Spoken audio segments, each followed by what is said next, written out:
canal Ácido Creativo con Geo. En esta oportunidad te voy a compartir un audiolibro. ¿Cuál es el libro que vamos a leer? Neuroeducación de Francisco Mora. Solo se puede aprender aquello que se ama. Capítulo 2. Algunos pilares cerebrales básicos.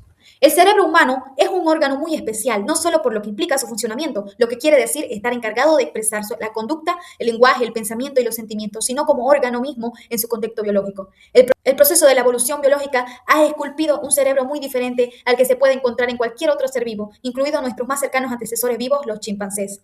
No solo en lo que se refiere a su tamaño y su peso, casi 1,5 kilos frente al medio kilo que pesa el del chimpancé, sino a su fina estructura y organización. Es cierto que muchas partes del cerebro humano y el del chimpancé, aun cuando de tamaños diferentes, tienen un diseño muy similar, pero no es menos cierto que otras partes presentan diseños muy diferentes. En particular, la corteza prefrontal, cuya organización neuronal y nodos de distribución de la información a otras áreas de la corteza son fundamentales en la elaboración de los procesos mentales y sobre todo en los que refieren al pensamiento racional, simbólico y a la toma de decisiones, valores, normas y ética. El cerebro humano comienza su construcción a los pocos días 16 tras la fecundación, en el transcurso de su desarrollo intraútero, durante los periodos fetal temprano y fetal tardío, y en particular en este último hay un proceso muy activo de reorganización neuronal de la corteza cerebral. Este desarrollo continúa en la etapa reorganización neuronal de la corteza cerebral. Este desarrollo continúa en la etapa postnatal, temprana e infancia con una sobreproducción de circuitos neuronales en esta estructura del cerebro. Tras el nacimiento y hasta los 2 años de edad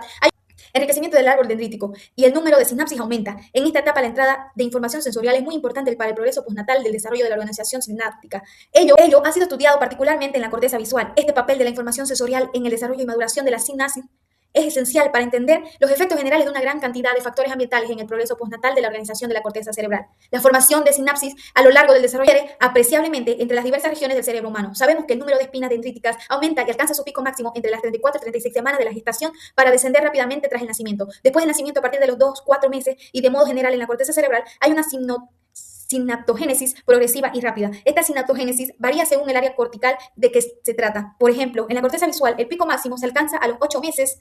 Después, el sistema se remodela con una pérdida progresiva de sinapsis y a los 11 años quedan solo en 60% de ellas. En el caso de la corteza prefrontal, este patrón es diferente y máximo de riqueza sináptica se adquiere a los 2 años de edad y esta progresión continúa más lentamente hasta los 7. A partir de esa edad, el proceso de neurogénesis se remodela con la pérdida de sinapsis que también alcanza el 40%.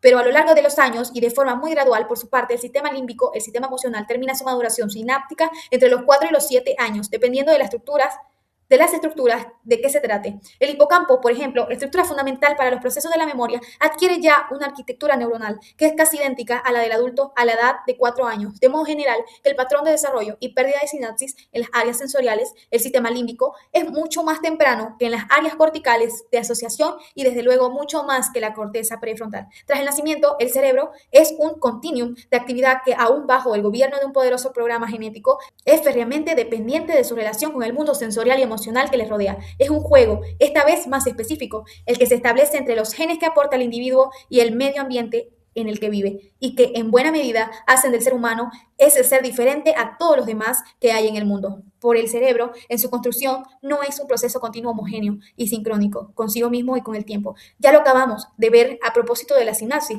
El desarrollo cerebral se produce en una forma asincrónica, tiene tiempos diferentes, los programas del genoma que dirigen dicho desarrollo específico tienen lo que podríamos describir como ventanas que se abren en un momento determinado y es en ese momento determinado cuando cierta información del entorno sensorial, motora, familiar, social y emocional o de razonamiento puede entrar por ellas. Y ningún momento es más óptimo que ese, pues estas ventanas abiertas se cierran con el tiempo para dar paso a la apertura de otras. Hoy comenzamos a saber que estas ventanas plásticas o periodos críticos en los que el medio específico que rodea al individuo debe estar necesariamente presente son absolutamente fundamentales para el desarrollo de muchas funciones del cerebro, como el habla, la visión, la emoción, las habilidades para la música o las matemáticas, el aprendizaje de una segunda lengua o en general los procesos cognitivos, conocimiento y razonamiento.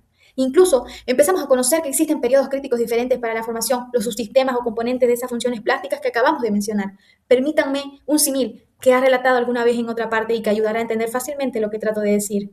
Piénsese que el desarrollo del cerebro del niño desde el momento de la fecundación se asemeja a la construcción de un coche en una cadena de montaje. El coche en sus piezas más elementales, los genes, el transportado por una cinta que corre a una determinada velocidad, tiempo, en donde a lo largo del recorrido se les van montando piezas medio ambiente. El tiempo de este recorrido varía en función de determinadas condiciones, como pueden ser el número de piezas que se requiere montar en cada periodo del recorrido o la dificultad de su montaje, periodo prenatal, periodo perinatal, primera infancia, infancia media e infancia mayor, pubertad, adolescencia, jóvenes adultos, adultos y senescencia. La estructura básica del coche puede ya traer defectos que luego repercutirán en su funcionamiento, mutaciones genéticas que predisponen a ciertas patologías, o puede que con un inicio genético sin ninguna anomalía aparezca un defecto debido a que no se hayan puesto las piezas adecuadas en el momento en el que el coche pasaba por delante del montador medio ambiente. El concepto de ventana plástica refiere, siguiendo con el mismo símil, a que sus propios cambios intrínsecos se requieren periodos en los que se ajusten las piezas que vienen del medio ambiente, es decir, periodos que se abren para ese ajuste de la información, piezas provenientes del medio ambiente y que se cierran definitivamente pasado ese tiempo crítico. En caso de ventana plástica más claro y definitivo en el mundo biológico es el descrito por Conrad Lorenz en las aves y que se conoce como imprinting. Casi todo el mundo conoce el hecho de que las aves, tras salir del cascarón, siguen al primer objeto que se mueve delante de ellas, y este es generalmente la madre. Puede durar solo unas horas, pasado ese tiempo se pierde. En los niños recién nacidos ocurre otro tanto para otras muchas funciones. Por ejemplo, la visión. El periodo de los primeros meses tras el nacimiento es tan crítico que una deprivación de la visión en el niño de tan solo una semana puede tener marcados efectos para su futura visión. Hoy se sabe que en la visión, el desarrollo de los diferentes circuitos en la retina, el tálamo y las numerosas áreas cortinales que codifican diversos aspectos del mundo visual, como las formas, el color, el movimiento, etc., se desarrollan con ventanas plásticas que se abren a tiempos diferentes con una duración de unos pocos meses. Tal plasticidad alcanza a todos y cada uno del resto de los sistemas sensoriales, pero también alcanza otras funciones del sistema emocional, como las implicadas en los mecanismos de la curiosidad, la emoción, la atención, la empatía, la memoria, y que no terminan su maduración antes de los 4 años, lo que tiene implicaciones sobremanera importantes para desarrollar procesos claramente. Tienen que ver con los del aprendizaje y la memoria. Hay muchas otras ventanas plásticas, entre las que sobresalen de forma especial las del lenguaje. Parece que el habla no es algo con lo que se nace con la potencialidad de hablar, pero solo el aprendizaje en un periodo de tiempo determinado logra convertir en hecho aquello que únicamente está en potencia. Un niño que no ha oído hablar nunca en sus semejantes antes de los 7 o los 8 años jamás podrá hacerlo después, o desde luego lo hará con enormes dificultades y limitaciones. La ventana plástica del lenguaje se cierra alrededor de esa edad. Las ventanas plásticas del lenguaje y de la visión que acabamos de mencionar son complejas y en ellas hay subventanas. Por ejemplo, en este caso, el proceso de adquisición de la semántica, significado de las palabras, es diferente en el tiempo a la adquisición de la sintaxis, construcción del lenguaje, o en el caso de la visión, la adquisición de los diferentes componentes del objetivo visto, como el color, la forma o el movimiento. También es temporalmente diferente. Es más, parece que existen no solo ventanas para los grandes sistemas o subsistemas, sino microventanas de duración de horas o días en la conformación molecular de muchos microcircuitos en el cerebro. ¿Podrían estos conocimientos ayudar a definir mejor los tiempos en la enseñanza, por ejemplo, de la gramática, o del inglés, o de una tercera lengua, cuando para enseñar las matemáticas? Pero hay otras muchas ventanas plásticas, como aquellas que se abren alrededor de la pubertad, que aun cuando todavía poco conocidas a nivel neurobiológico, son de enorme relevancia, y es que conocer los mecanismos por los cuales opera el cerebro emocional en esas edades tempranas y cómo procesa y codifica ese complejo ingrediente de carga genética, carga ambiental biológica, educación y cultura en el contexto de una invasión hormonal crítica que abre el cerebro y fija nuevos patrones de conducta individual, es absolutamente imprescindible para conocer las raíces biológicas de esa otra etapa convulsa que es luego la adolescencia. Precisamente durante esos periodos relativamente largos, que son la pubertad y la adolescencia, el cerebro sufre profundos cambios en un camino de construcción hacia el cerebro adulto, cambios que no solo de matiz o de modelado de un cerebro ya hecho, sino un auténtico hacerse cerebro adulto con la muerte de neuronas y el aumento o disminución del grosor y el árbol de conexiones de las que permanecen vivas. De estas ventanas que estamos considerando, hay un área del cerebro, la corteza prefrontal, que sufre un retraso de maduración considerable. Esta área del cerebro está implicada nada menos que en todo aquello que consideramos más humano, desde la ética, la moral, el razonamiento o la propia responsabilidad social, el control de las emociones y la impulsividad, hasta la toma de decisiones y la planificación responsable del futuro de la propia vida del individuo. Esta parte del cerebro de la que hablamos, de hecho, no termina de madurar hasta los 25, los 27 años, que es cuando ya han aparecido ciertos neurotransmisores y cuando se han terminado de aislar con mielina, los axones de las neuronas. ¿Qué ventanas se abren y cuáles se cierran en ese largo periodo tan crucial para la construcción madura del cerebro? ¿Qué ventanas se abren y cuándo se cierran durante la pubertad y en esta cascada hormonal que invade y transforma el cerebro de los jóvenes? ¿Y cuándo durante ese largo periodo de la adolescencia en el que, como acabo de señalar, mueren tantas neuronas y hay una nueva reorganización de ciertas áreas de la corteza cerebral? Y en todo esto, ¿qué elementos y estímulos del medio ambiente son los más relevantes para una mejor educación y enseñanza de los adolescentes? Pero pasemos a considerar Brevemente, el cerebro ya formado y maduro. El cerebro humano adulto está constituido esencialmente por unos 100 millones de neuronas y otras células que llamamos glía, en número casi 10 veces mayor, un conjunto de neuronas interconectadas y distribuidas en pequeños o amplios territorios de la corteza cerebral, conforman los circuitos neuronales que codifican para funciones específicas. Hoy sabemos que este cerebro adulto, como continuación del periodo de desarrollo, sigue siendo plástico y cambiante. La propia neurona es plástica, es decir, está cambiando constantemente gracias al trabajo de sus propios genes, y esto último se refleja obviamente en los circuitos que conforman estas neuronas, donde se genera quiénes somos cada uno y cómo ese uno cambia cada día a lo largo de toda la vida. Precisamente la interacción del individuo con el medio ambiente produce continuos cambios en el cerebro. De hecho, aprender y memorizar es eso, cambiar el cableado sináptico del cerebro, y aprender y memorizar es el proceso que realiza el ser humano desde que nace hasta que muere. El cerebro humano es un órgano heterogéneo, su corteza cerebral está dividida en muchas áreas y estructuras. Por un lado, posee áreas en particular, donde se crea la sensación y la percepción del mundo a través de la información proveniente de los otros.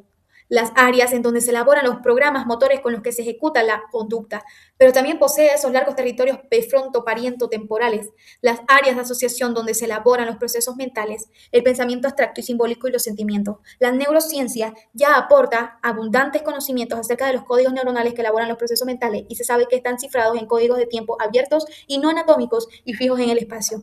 La corteza cerebral está dividida en dos estructuras, dos hemisferios, derecho e izquierdo, que albergan funciones diferentes y complementarias. La unidad funcional del cerebro se realiza gracias a ese puente anatómico que une ambos hemisferios, y que es el cuerpo calloso, 1.000.000 de fibras nerviosas. Cuando se analizan las funciones de ambos hemisferios cerebrales por separado, se comprueban que el hemisferio derecho es fundamentalmente un cerebro holístico, distante de modo constante.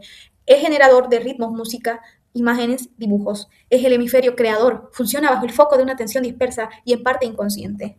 Mi cerebro izquierdo, por su parte, es lenguaje, lógica, matemáticas. El hemisferio analítico funciona bajo el foco de una atención focalizada, consciente. Ambos hemisferios trabajan siempre juntos y en conjunción, pues para la atención, elaboración de cualquier función cognitiva específica necesitan del diálogo y la transferencia de información entre ellos. Entre ambos hemisferios hay pues un intercambio de información continua y constante. Sacar conocimiento al menos rudimentario de cómo se elaboran los procesos mentales y el pensamiento, el lenguaje y las matemáticas, los sustratos de las asociaciones de eventos en el tiempo y la memoria, y cómo finalmente se crea conciencia y conocimiento es fundamental para captar la esencia del mensaje neuroeducativo. De mismo modo, es esencial conocer el mundo de las emociones para captar la esencia de la enseñanza. La elaboración de las emociones corresponde a otro cerebro, dentro del cerebro, que se conduce como sistema límbico cerebro emocional. La emoción es la energía que mueve el mundo. Su importancia principal radica en lo que se ve, se oye, se toca, se paladea o se huele. Tras ser analizado sin significado emocional alguno por las correspondientes áreas sensoriales específicas de la corteza cerebral, pasa por el filtro del sistema emocional, y es allí donde esas percepciones sensoriales ya creadas se las acuñan con la etiqueta de bueno o malo, atractivo o rechazable, interesante o soso. Y es después cuando esa información, ya coloreada con ese significado emocional, pasa a las áreas de asociación de la corteza cerebral, donde se constituyen los procesos mentales de razón y pensamiento y se elaboran las funciones ejecutivas complejas, y también pasa al hipocampo, donde se registra la traza memónica de memoria, de lo percibido y aprendido. En otras palabras, de los abstractos o ideas con las que trabajan las cortezas de asociación para crear el pensamiento, ya están impregnadas de emoción. En particular, parecen fundamentales los circuitos neuronales de una estructura del sistema límbico. La amígdala, que viene conectada a casi todas las áreas del cerebro, cognición, emoción, es pues un binomio indisoluble que nos lleva a concebir de cierto que no hay razón sin emoción. Binomio cardinal para entender la esencia de lo que es enseñar y aprender. Sacaremos ventaja de estos conocimientos básicos en los capítulos que siguen. Y así hemos culminado el capítulo 1-2. No te pierdas el siguiente capítulo.